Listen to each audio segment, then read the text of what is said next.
Covishield corona தடுப்பூசியால் இரத்தம் உறைதல், மாரடைப்பு உள்ளிட்ட பக்க விளைவுகள் ஏற்பட வாய்ப்புள்ளதாக அதனை தயாரித்த நிறுவனமே இங்கிலாந்து நீதிமன்றத்தில் தெரிவித்திருப்பது அதிர்ச்சியை ஏற்படுத்தியுள்ளது. இங்கிலாந்தைச் சேர்ந்த அஸ்ட்ராஜெனிகா நிறுவனம் ஆக்ஸ்போர்ட் பல்கலைக்கழகத்துடன் இணைந்து தடுப்பூசியை உருவாக்கியது.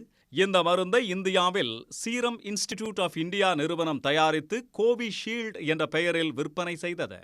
இந்த தடுப்பூசியால் உயிரிழப்பு, மாரடைப்பு உள்ளிட்ட தீவிர பாதிப்புகள் ஏற்படுவதாக இங்கிலாந்தில் 51 வழக்குகள் பதிவாகியுள்ளன. 1500 கோடி ரூபாய் நிவாரணம் கோரி தொடரப்பட்ட இந்த வழக்குகள் விசாரணைக்கு வந்தபோது முதல் புகார்தாரரான ஜேமி ஸ்காட் என்பவர் தரப்பில் இந்த தடுப்பூசி செலுத்தப்பட்ட பிறகு மூளையில் இரத்தம் உறைந்து நிரந்தர பாதிப்பு ஏற்பட்டதாகவும் மருந்தில் குறைபாடு உள்ளதாகவும் தெரிவிக்கப்பட்டது. ஆனால் இதனை மறுத்து வந்த அஸ்ட்ராஜெனிகா நிறுவனம் தற்போது நீதிமன்றத்தில் சமர்ப்பித்த ஆவணத்தில் சில பக்க விளைவுகள் ஏற்பட வாய்ப்புள்ளதாக முதன்முறையாக ஒப்புக்கொண்டுள்ளது. கோவிஷீல்டு தடுப்பூசியால் டிடிஎஸ் எனப்படும் இரத்தம் உறைதல் மற்றும் இரத்த தட்டுக்கள் குறைதல் ஆகிய பக்க விளைவுகள் ஏற்படலாம் என அந்த நிறுவனம் தெரிவித்துள்ளது. கோவிடை தடுக்கிறதுக்கு இல்லை அந்த உயிர் சேதத்தை கட்டுப்படுத்துறதுக்கு ஒரே வழிங்கிறது தடுப்பூசி தான். ஸோ அந்த நேரத்தில் அந்த தடுப்பூசி ஒரு பெரும் உதவியை நம்ம எல்லாருக்குமே செஞ்சுருக்கு. எவ்வளோதான் இதில் பிரச்சனை இருந்தாலும் அந்த உயிர் சேதம் குறைக்கிறதுக்கு இதை விட ஒரு பெரிய விஷயம் எதுவுமே கிடையாது.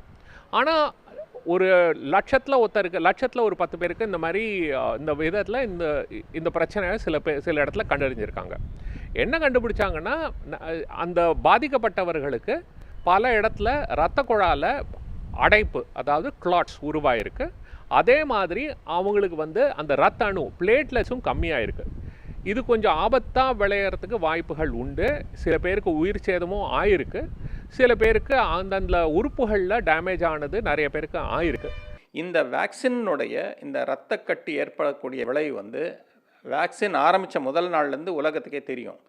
ஆனால் இந்த வியாதி சாவர ரிஸ்க்கை விட, இந்த வியாதியால் வர இரத்த கட்டிகளை விட இந்த வேக்சினால் வர இரத்த கட்டி ரொம்ப ரொம்ப ரொம்ப ரொம்ப குறைவுன்றதுனால உலக சுகாதார நிறுவனமே இதை உலகம் ஃபுல்லாக அனுமதியை கொடுத்தது. இந்தியாவில் இதை நம்ம யூஸ் பண்ணோம். கிட்டத்தட்ட 174 கோடி மக்களுக்கு போட்டிருக்கிறோம் இந்த வேக்சின். ஆகவே இந்த வேக்சினுடைய சைடு எஃபெக்ட் ஏதோ இன்றைக்கு தான் தெரிஞ்சது மாதிரி நம்ம யாரும் சொல்ல வேண்டாம்.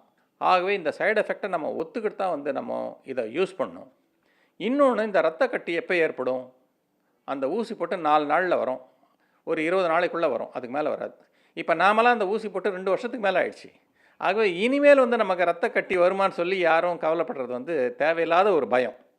இதனுடைய எஃபெக்டே 4 நாள்லேருந்து 20 நாளைக்குள்ளே தான் இருக்கும், அதுக்கப்புறம் போயிடும். இந்தியாவில் 175 கோடி கோவிஷீல்டு டோஸுகள் போடப்பட்டுள்ள நிலையில் அஸ்ட்ராஜெனிகா நிறுவனத்தின் இந்த ஒப்புதலால் மக்கள் கலக்கமடைந்துள்ளனர். உடனுக்குடன் செய்திகளை தெரிந்து கொள்ள சன் நியூஸ் பெல் ஐகானை கிளிக் பண்ணுங்க.